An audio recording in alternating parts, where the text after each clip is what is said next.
Assalamu alaikum wa rahmatullahi ta'ala wa barakatuhu. Emi nder suudu rediyo Zinariya emi silminano en silminango ngo musulunci. To hande on nanai murya min tan.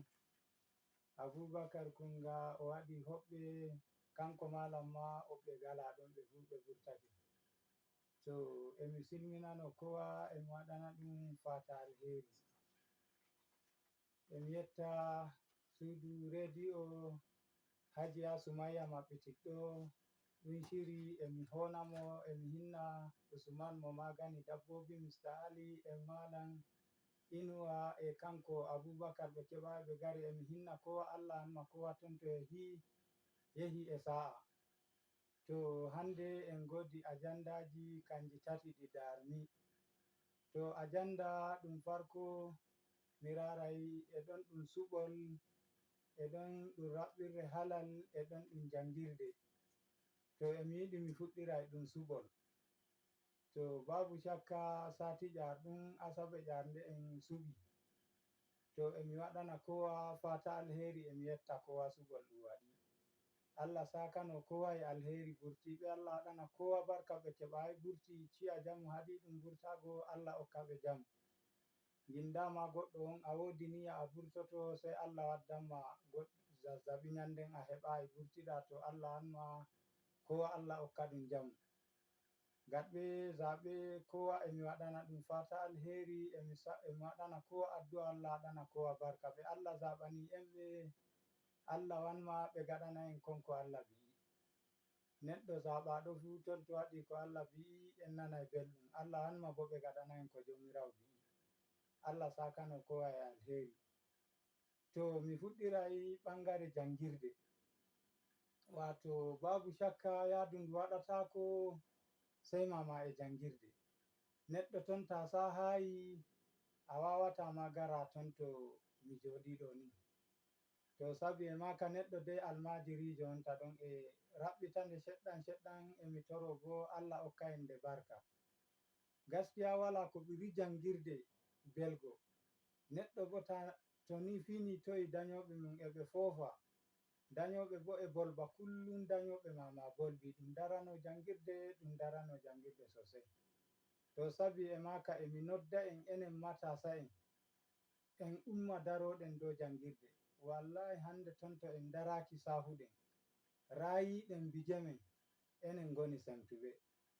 Ngam babu shakka hande subaka wakili ƴamani dow jangirde irin nde sukaɓe sahata. To ɗon ɗum waɗi bayani ko koye bo ɗum bo'ini insha Allahu. Gi Allah kowa ton to yaba ton to sahata ba. Ta yaɓi to sahata to tete risɗa mo goduɗa sahonoma. Hande fa jangirde to wuro nde woni ko makaranta natti sai mama a darake a sahi ton to wuro. Ton ta ummake a darake a sahi ton to wuro. To insha Allahu Allah ballete. Malami en e ni daddama ton to garire hol ton to mi yiɗi. Wallahi mo jimtuɗa ɓadiɗa fu insha Allahu malami en e ɗon nayi en sahuɓe e ɗon. Malami en kororiɓe sembe e ɓe ɗon. Musa Sa'ad en e ɗon, Imam Ɗahiru en e ɗon, zuwa su sauransu. Tabi alim to mi bi mi limtaiɓe go mi jamminta sai dai mi waɗa iya mi bolba iya ɓe daidai gorgodo. To sabi e maka malami en roɓe e ɗon kamɓe ma ko kaka amin ɓadiɗa lamin o sahante. To sabi e maka gi Allah emi nodda en enen matasa en. Gi Allah en umma daroɗen. Jangirde kaire woni yadu duniyaru. Ton to en daraki sahuɗen to en jawtoto en toro. Jangirde bo kaire woni hore yadu. Sai ɗiɗabum nattami kanjum woni raɓɓirre halal. Halal kangal woni kokoyi.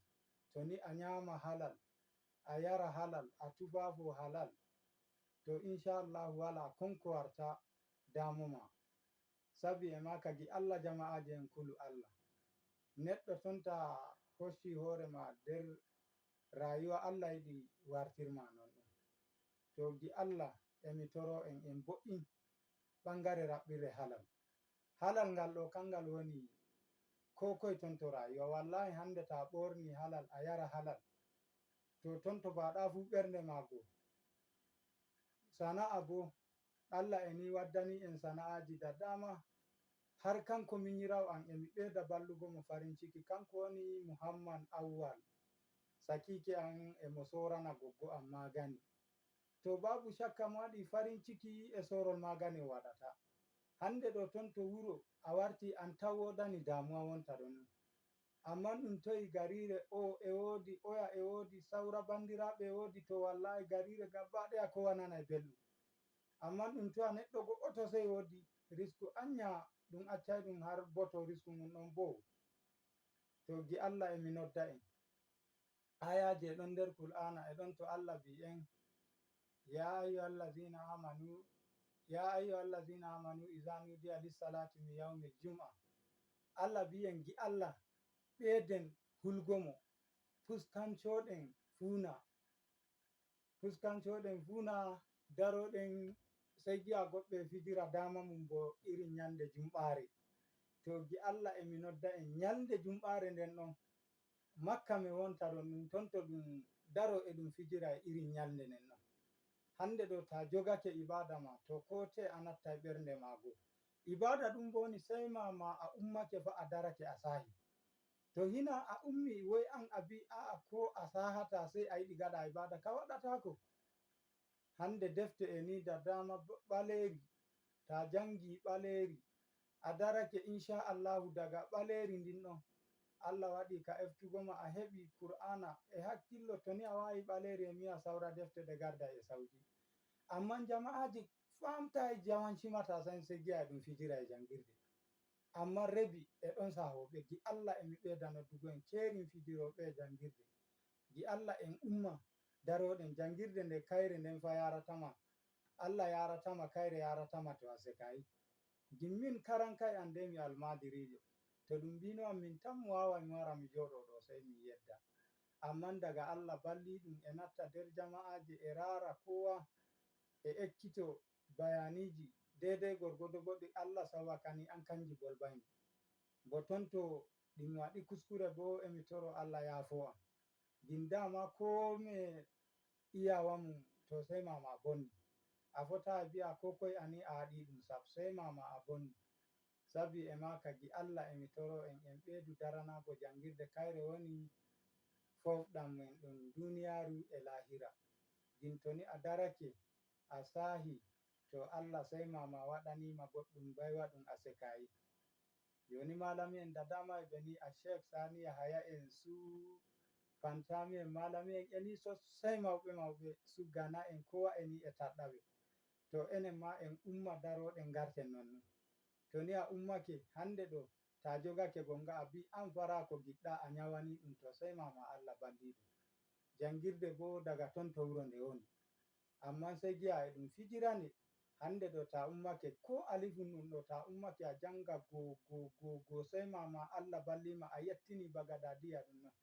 Nyande gettinɗa ɗum bo fa a yi'ai fa a fuskancake Qur'ana ɗum ɗon a janga ɗum fa a yi'ai hande ta fuɗɗiri Nasi, Falaki a fa'a dow e hakkillo a yi'ai Allah e eftuma. To sabi e maka gi Allah en umma daroɗen. Hande bige fa to jangirde wala bige ɗum wati. Wallahi a yitata ma non no dillidirta e jama'are. Sabi e maka gi Allah jama'aje ɗum ummo ɗum daro ɗum saha. Jangirde nde kaire woni halal. Kaire nyamnatama, kaire hollatama ko aɗano goɗɗum kaya asha. Hande ta saha Qur'ana wallahi kaya asha ɗum ɗon. A saha Qur'ana ɗum haɗete waɗoygo kaya asha. Allah fa holli en neɗɗo janguɗo Qur'ana to nyande jango sai mama Qur'ana ɗum ɗon karɓi wartanta ɗum ƴogi. Amman sai gaɗen ka fijirgo e dama men. Malami en eni ɓe bolbai kullum. Abubakar bolbi, kanko Usman o bolbi, ɓe min gadata shiri ɗo Malam Inuwa en e ɓe bolba. To sabi e maka saura malami en gaba ɗaya e ɓe ɗon. Ɓe neɗɗo andi e ɗon, ɓe anda e ɗon. To gi Allah kowa daro dow jangirde. Jangirde kaire woni yaadu duniyaru. Ton ta sahi Allah sai mama waɗanima goɗɗum baiwa. To gi Allah ɓe famtayi, gi Allah kowa daro famta. Hande goɗɗo e ɗon raɓɓita dañoɓe mum Allah yafo kaka an. madujo am bo mumno mumni to yi'a o wartowa to Allah hoddira to Allah anma ɓe cikake imani.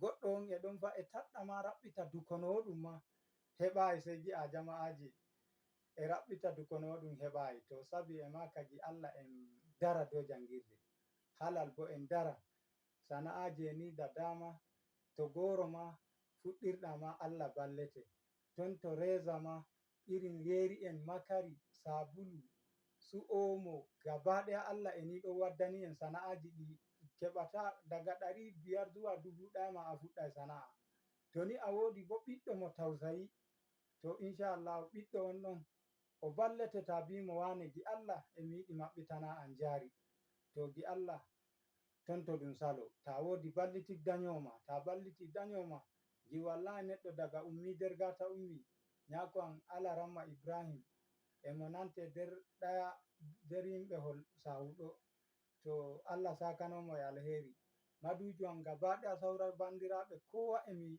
torano ɗum alheri kerin mo sana'a pamarum Allah efta ɗum Allah wanma sana'a ɗum ɗon ɗum ɗoro gi Allah kowa raɓɓita konko fanata ɗum yeso kiyayo ngel goɗɗo ta yi a'a hande wane memoyi jala gi Allah ta jalu tora Allah shiryomo wala ɓurɗo sembe jarrabawa hande sai gi'amo shede ma Allah jarrabomo o yaha o wujjowa o wala kante sabi e ma kamin mi wawata mi yi'a on e wala kante mi daro ɗon nun to gi Allah kowa to yi'i konko farodi e bandu mum toro Allah shiryomo Allah wanma o wartowa dow etal saura bandiraɓe kowa Allah wartira ɗum dow etal to mi ɗuɗɗinta surutu e mi yi'a mi okkai dama ɗum nattoɓe kanum ma keɓa bolba konko bolbata amman hande nomba waya